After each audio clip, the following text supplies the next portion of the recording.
Você já percebeu como a gente tem uma facilidade em descartar algumas coisas depois de um tempo?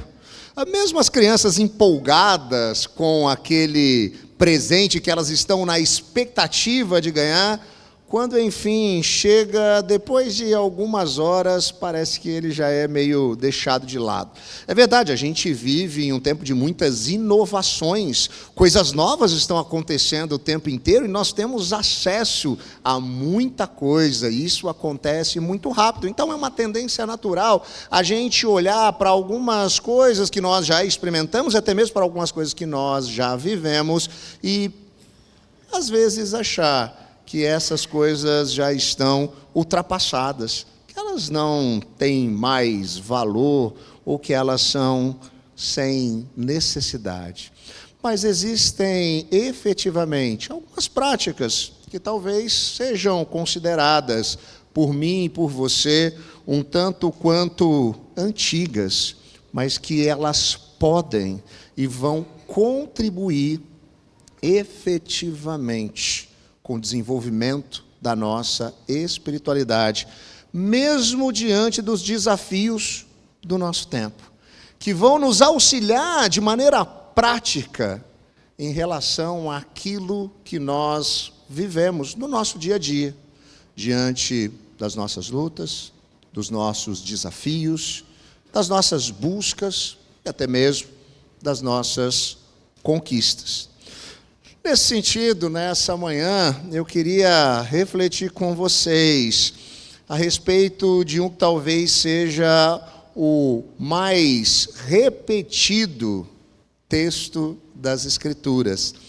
Então eu quero te convidar a abrir ou a ligar a sua Bíblia no Evangelho de Mateus, capítulo de número 6, para a gente olhar com muita atenção para os versículos de 9 a 13, onde ali nós encontramos Jesus diante dos seus discípulos, trazendo a eles um ensinamento que eu tenho certeza vai impactar também a sua vida. Assim nos diz a palavra do Senhor: vocês orem assim: Pai nosso, que estás nos céus, santificado seja o teu nome.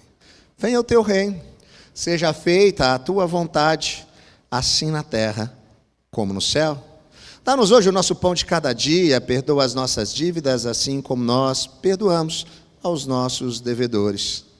E não nos deixe cair em tentação, mas livra-nos do mal, pois teu é o reino e o poder e a glória para sempre.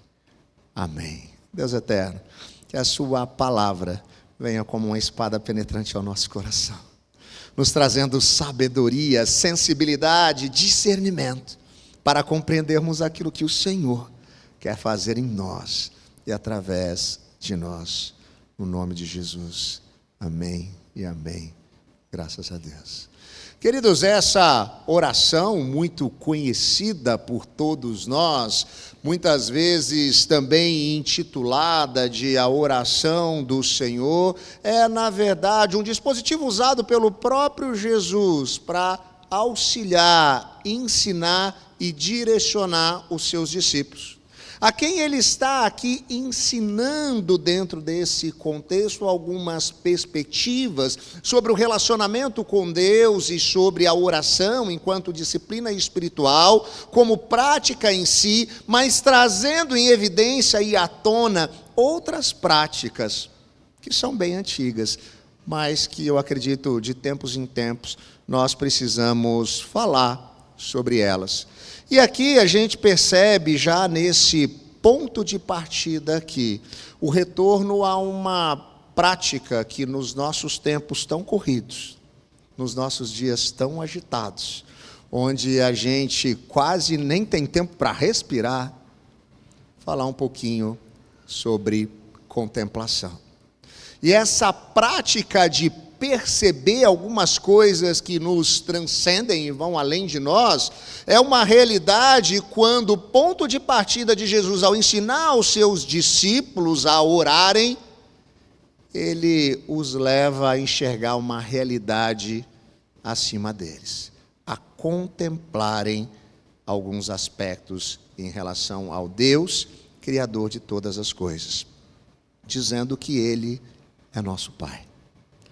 Contemplar essa perspectiva de Deus, não apenas a partir da criação, mas a partir do seu relacionamento conosco, isso nos ajuda diante dos nossos desafios diários. Por quê? Porque Deus não é aquele que fez a mim e a você, virou as costas e foi embora. Eu sei. Às vezes, quando a gente fala a respeito de pai, para muitos de nós, essa não é uma figura que muitos gostariam de lembrar. Porque a experiência, a expectativa que eles tiveram não foram boas ou não foram atendidas.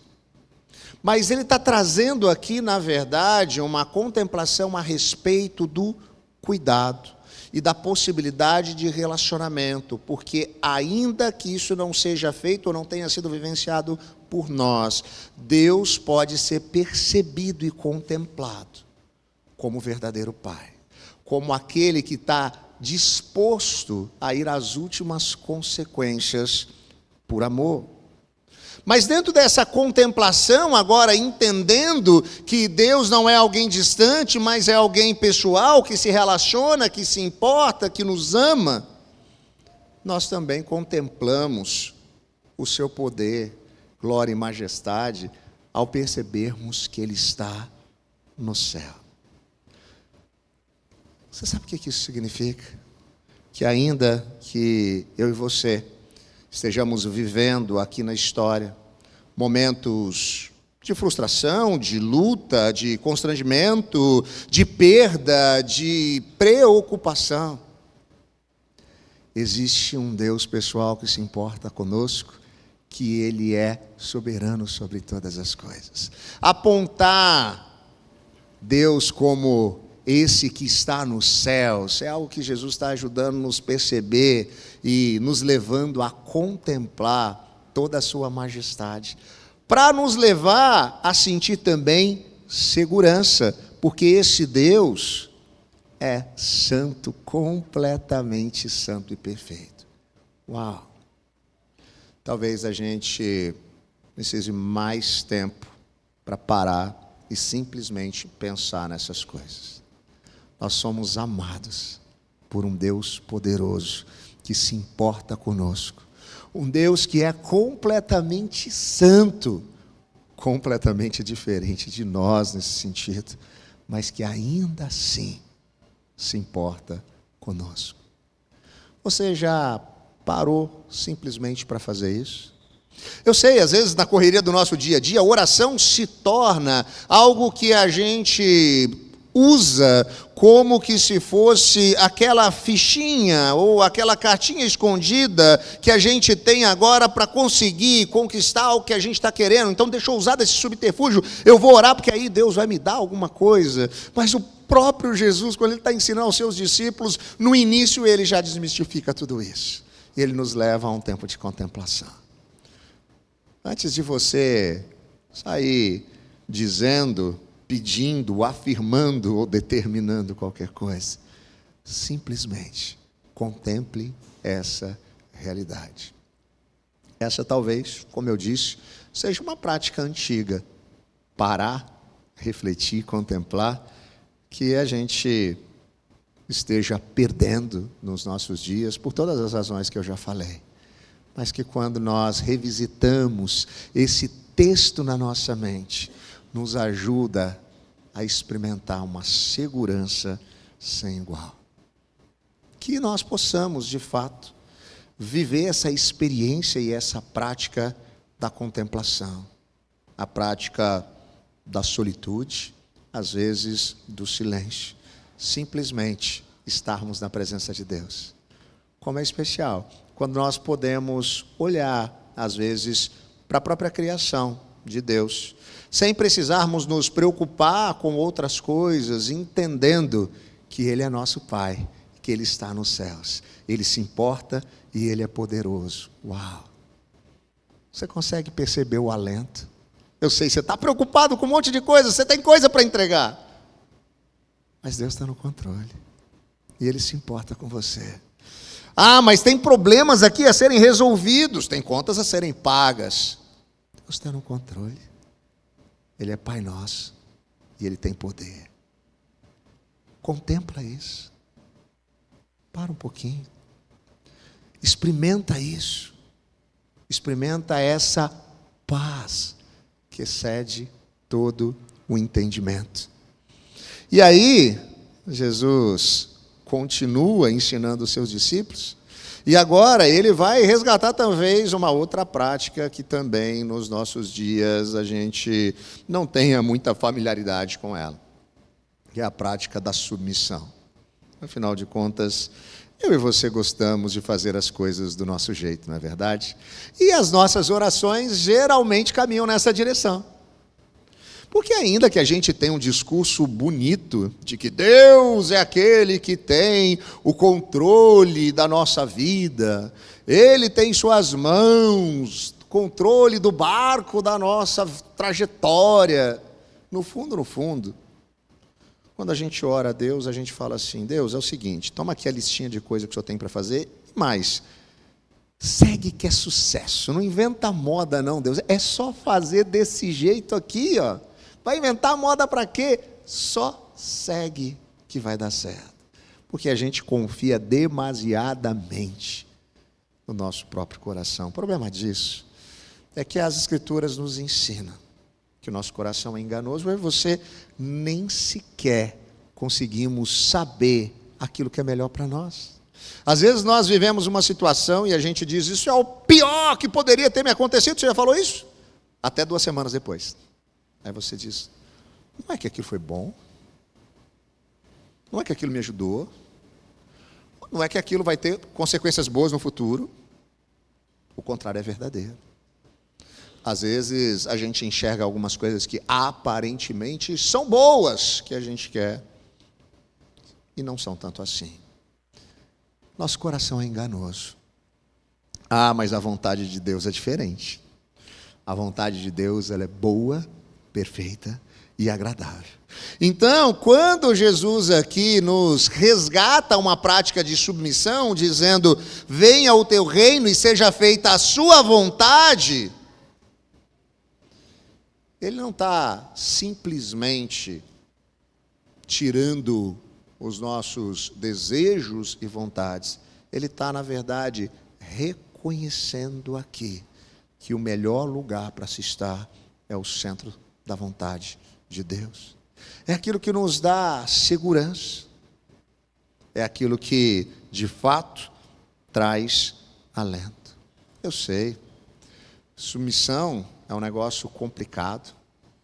A gente vive em uma era onde nós somos treinados e preparados para mandar e não obedecer. Não é verdade? As nossas crianças já nascem sabendo isso, parece.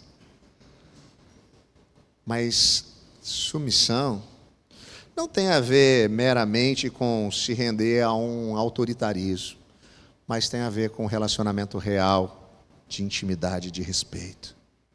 Nós nos submetemos à vontade de Deus dentro da compreensão de que ela é a melhor vontade. O reino de Deus estabelecido é aquilo que pode preencher o vazio do nosso coração. E a vontade de Deus é o melhor lugar para se estar.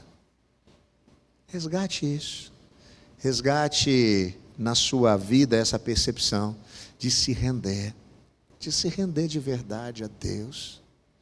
Às vezes a gente obedece, mas não se submete. Eu acho que eu já contei aqui algumas vezes, aquela ilustração da mãe que está com o filho na igreja, o menino está todo agitado, andando para lá e para cá, correndo, levantando, subindo na cadeira, e a mãe já está toda constrangida, e ela puxa o menino de lado e fala assim: meu filho, senta, e ele levanta, e ele dá uma volta, e ele corre, sobe no púlpito, e a mãe já está desesperada, ela puxa o menino e diz: menino, senta. E o menino dá mais uma corridinha, vai no espaço de acolhimento, vê se tem bombom, volta, e aí a mãe diz assim: se você levantar de novo, eu vou te levar ali no banheiro e eu vou te dar uma cintada.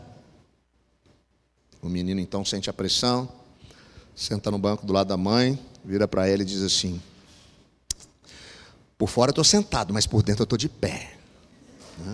Ele até obedeceu, mas ele não se submeteu. Eu acho que a gente muitas vezes faz isso em relação a Deus. A gente até diz que faz, a gente até obedece. Mas será que de fato a gente se submete? Olha que resgate aqui. Olha como Jesus está resgatando isso na mente dos seus discípulos. E será que eles também haviam se esquecido dessas coisas? Provavelmente sim. Provavelmente sim, eles estavam olhando para a sua própria vontade, eles estavam olhando para esse reino como um lugar que eles gostariam de estar sentados à direita e à esquerda de Jesus. E o convite é: se submeta a essa vontade. De fato, com o coração aberto, ao conversar com o Pai, diga: seja feita a tua vontade. Às vezes algumas coisas acontecem com a gente durante a semana que a gente fica desesperado, porque sai do nosso controle.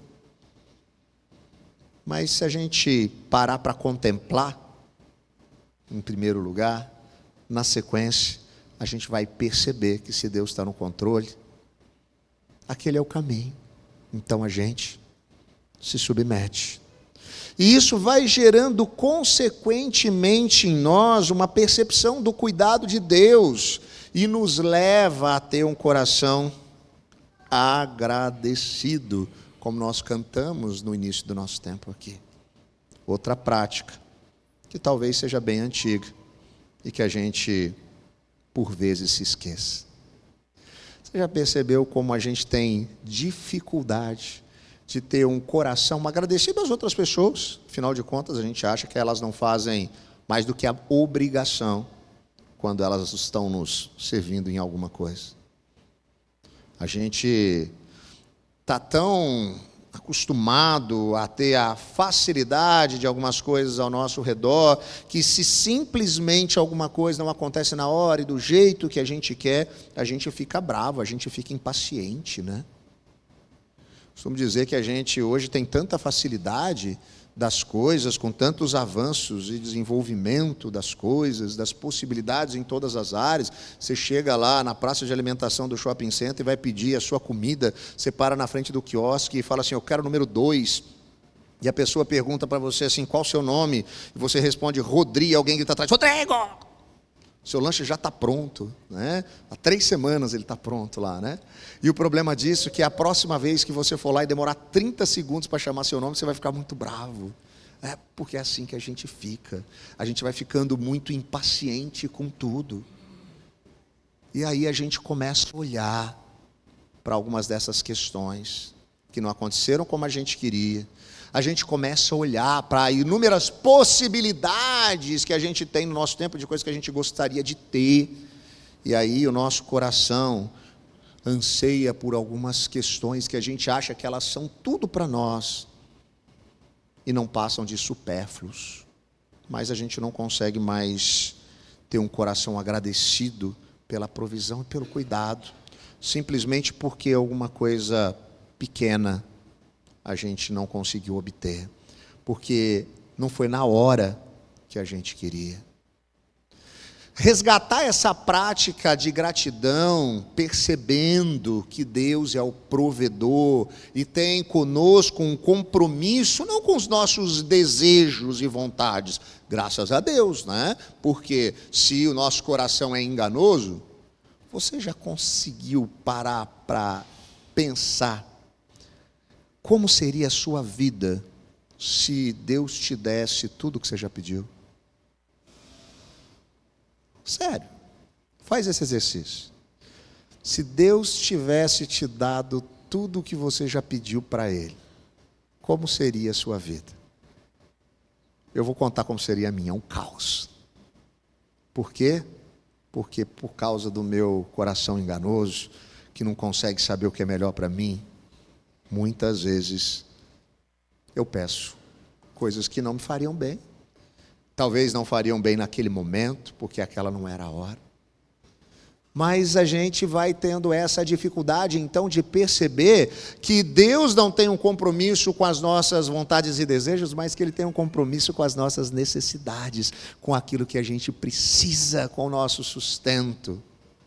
E aí, quando a gente começa a resgatar essa prática de gratidão no nosso coração, a gente consegue enxergar que nós podemos ser agradecidos olhando para trás, percebendo que Deus sempre esteve ali, nos sustentando.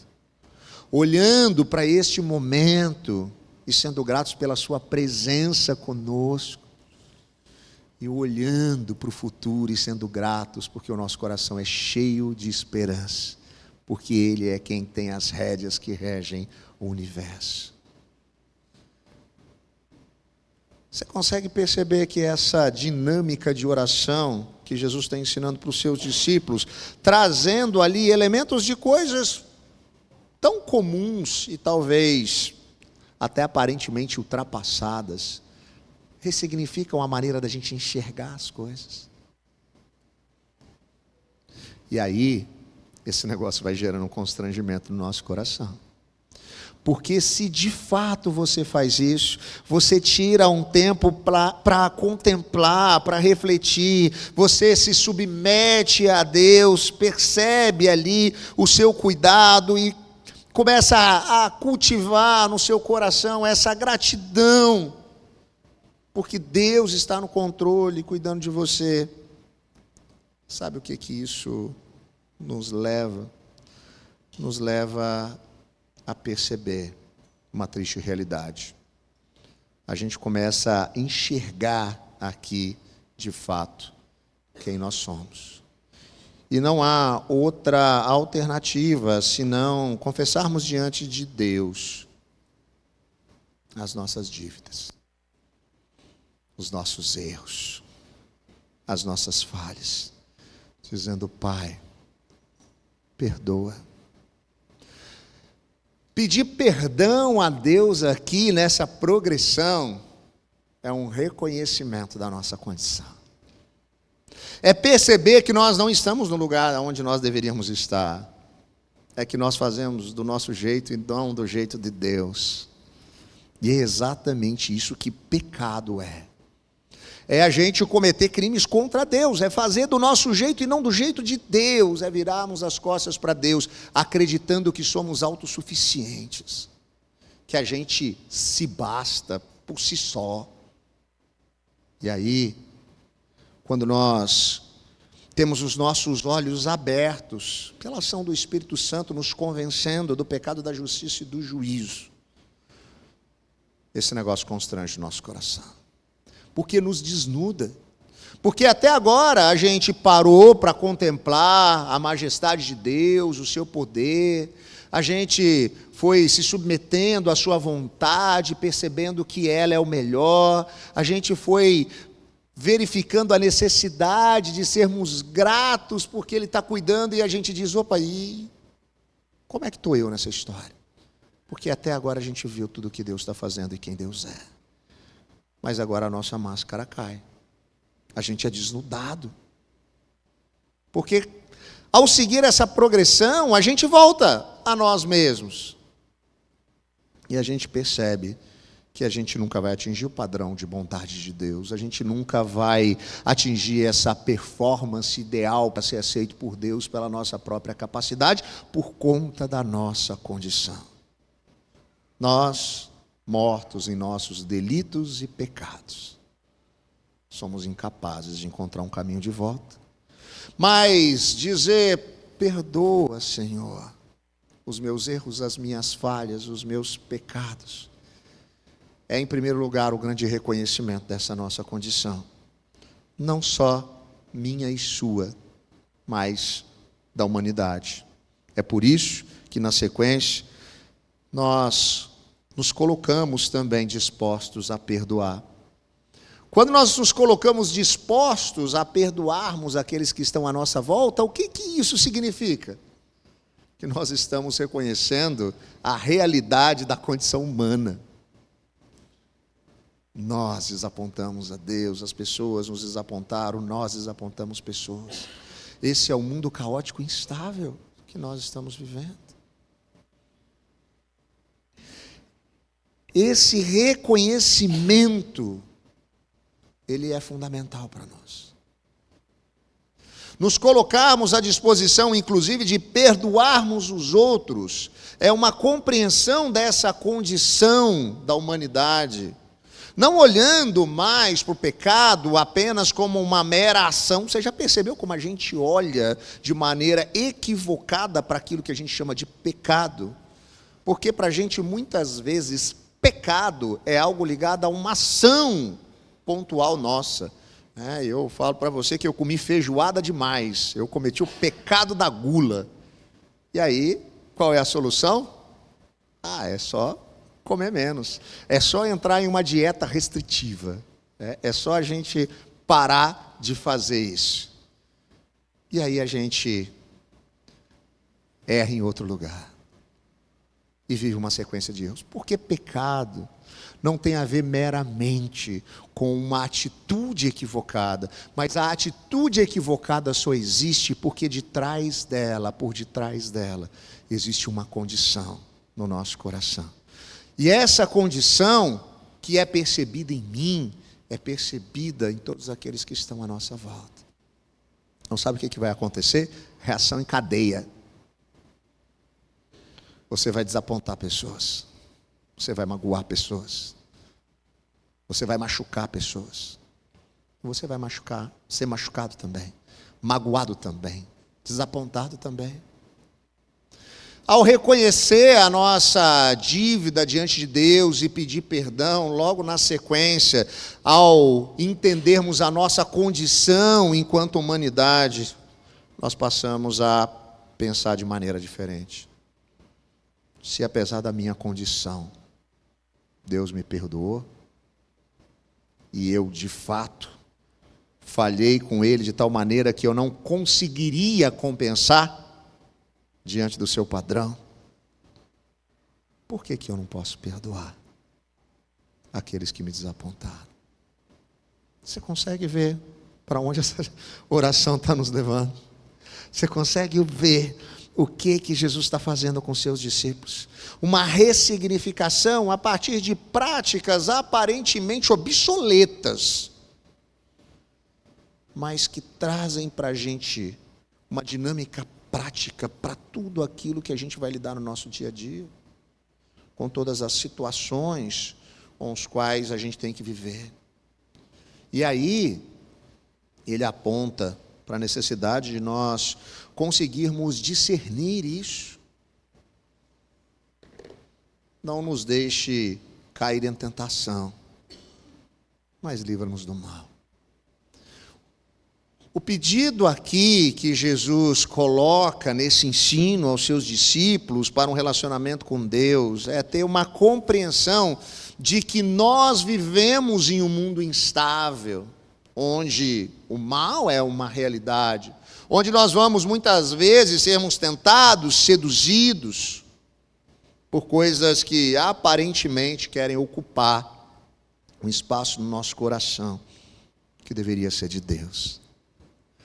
Mas o pedido na oração, tendo essa compreensão de discernir o que é e não é, nos leva a, mais uma vez, nos colocarmos diante de Deus, olhando para essa sua majestade e sabendo que Ele é aquele que pode nos livrar. Peça a Deus esse discernimento. Conforme a gente vai amadurecendo nessa jornada, a gente vai percebendo que algumas coisas que antes a gente fazia e praticava, talvez não sejam coisas que a gente deva continuar da mesma maneira. Por quê? Porque isso gradativamente vai ressignificando a nossa forma de pensar as coisas, porque a gente às vezes achava que aquilo era o que ia nos trazer satisfação, e agora a fonte da nossa satisfação foi ressignificada. A gente acreditava que aquilo poderia estabelecer a nossa identidade. E às vezes a gente caminhou naquela direção porque a gente queria, sei lá, ser aceito por alguém. Mas há uma ressignificação aqui, um discernimento. Por quê? Porque Jesus é quem estabelece a sua identidade. Você não é nem além nem aquém daquilo que você acha que é, daquilo que você realmente é. Quem estabelece a sua identidade agora é o próprio Cristo. Nós nos tornamos filhos amados em quem Ele se alegra. Então nós passamos a viver a partir dos seus preceitos, dos seus direcionamentos. Por quê? Lembra que a vontade dEle é a melhor vontade. Lembra que nessa jornada, rumo à maturidade, a gente está caminhando para refletir o caráter de Cristo. E Ele nos ajuda nesse discernimento. Mas, pastor, é difícil esse negócio? Porque você sabe, né? Meu coraçãozinho está agarrado nisso aí. A gente vive aqui na história ainda à mercê desse corpo corruptível que ainda que nós tenhamos tido os nossos olhos abertos pelo Espírito Santo e possamos, inclusive, ter a certeza de que perseveraremos para a salvação, porque ela vem de Cristo, aqui na história, a gente ainda vive essa inclinação dos desejos e das paixões da nossa volta. Como é que eu vou lidar com isso, com esses desafios que eles permanecem? Dependa de Deus. E essa prática aqui, que é levantada na parte final desse ensinamento de Jesus aos discípulos, nos ajuda a perceber também que nós podemos depender. Porque Teu é o reino, o poder e a glória para sempre. Mais uma vez, ao exaltar o poderio e a majestade de Deus, o que Jesus está fazendo aqui?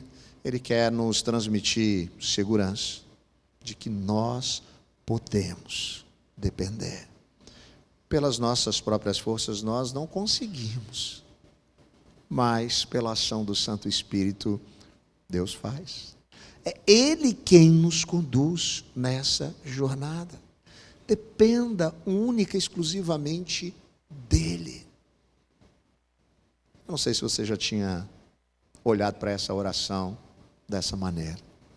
Talvez ela se torne, em algum momento, para a gente, algum tipo de mantra para buscar proteção sobre alguma coisa, ou até mesmo na tentativa de convencer Deus a algumas coisas. Mas se você começar nessa reflexão contemplativa e seguir essa progressão que nos leva à dependência, você pode ter certeza que essas práticas aparentemente antigas e obsoletas farão total diferença na maneira como você vive a sua vida, a sua espiritualidade, o seu relacionamento com Deus diante dos desafios reais do nosso tempo, dos nossos dias, porque é isso que as Escrituras nos trazem. Princípios, preceitos e valores, não obsoletos, mas novidade de vida, que nos ajuda a enfrentar, a dialogar com os desafios do nosso tempo. Eu e você possamos, de fato, caminhar dessa maneira. E aí, eu queria fazer algo diferente na nossa aplicação e missão. Eu queria que hoje nós pudéssemos, na verdade, fazermos isso juntos. Porque eu tenho certeza que algumas coisas foram ressignificadas na sua mente e no seu coração.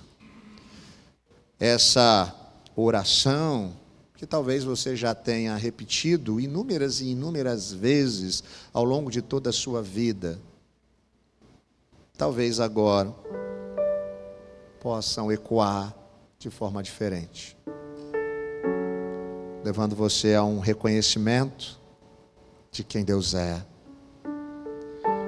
entendendo que a vontade dele é a melhor vontade e para nós o melhor é se submeter, gerando alegria e gratidão no seu coração ao perceber como Deus se inclina na nossa direção, se assustando com a sua própria condição, a condição da humanidade, e pedindo perdão, porque nós não estamos onde deveríamos estar, não agimos como deveríamos agir. Nos faz também buscar compreensão e discernimento de como andar, de como proceder, de como responder, de como viver efetivamente uma vida que inclusive possa gerar naqueles que estão à nossa volta alguns questionamentos. Uma vida que evoque perguntas e que a resposta seja o Evangelho, porque é isso que vai acontecer. Quando a sua vida é ressignificada, as suas atitudes são transformadas. Isso impacta aqueles que estão à sua volta. Esse também é o cumprimento da nossa missão, de transbordar do Evangelho com atitudes e palavras. E aí, se você está desesperado, como eu às vezes fico, dizendo: Deus, mas eu não dou conta, eu não sou capaz.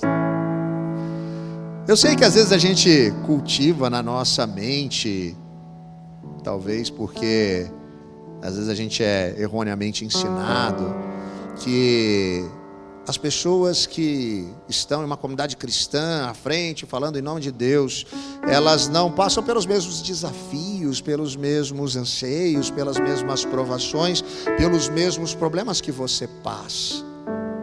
É por isso que às vezes a gente cria uma áurea sobrenatural diante de quem está à frente ensinando ou falando. Eu já várias vezes expliquei para vocês o que é a igreja, nas palavras de Eugene Peterson, que dizia que igreja nada mais é do que uma comunidade de pecadores, pastoreada pelo maior deles. Se você quer enxergar o pior, olha para frente. Mas gradativamente, o que acontece?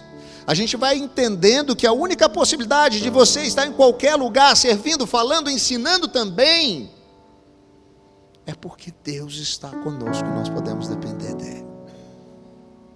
Não é a nossa capacidade em si só de fazer, mas é a nossa disponibilidade em depender. O convite é: dependa absolutamente de Deus. Eu não consigo, dependa de Deus. É Ele que faz, é Ele que vai te conduzir. Ele te ama demais, te aceita exatamente assim, do jeito que você é e do jeito que você está, mas te ama demais para deixar que você continue do mesmo jeito em relação àquilo que não agrada ao coração dele. E Ele mesmo é quem vai cuidar de você. Simplesmente dependa. Simplesmente dependa. Vamos fazer isso juntos? Vamos recitar essa oração, agora ressignificada na nossa mente e no nosso coração. Ela não é o seu ativo de barganha, não é algo que você tem para trocar com Deus. Ela é algo para rasgar seu coração, para transbordar de você, para ressignificar a sua maneira de enxergar as coisas e te levar a depender da graça de Deus. Vamos juntos?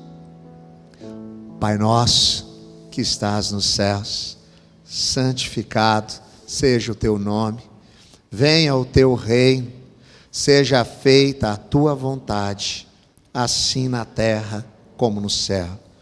O pão nosso de cada dia nos dai hoje. Perdoa as nossas dívidas, assim como nós perdoamos aos nossos devedores. E não nos deixe cair em tentação, mas livra-nos do mal, porque teu é o reino, o poder e a glória para sempre. Amém. Que essa seja a nossa oração.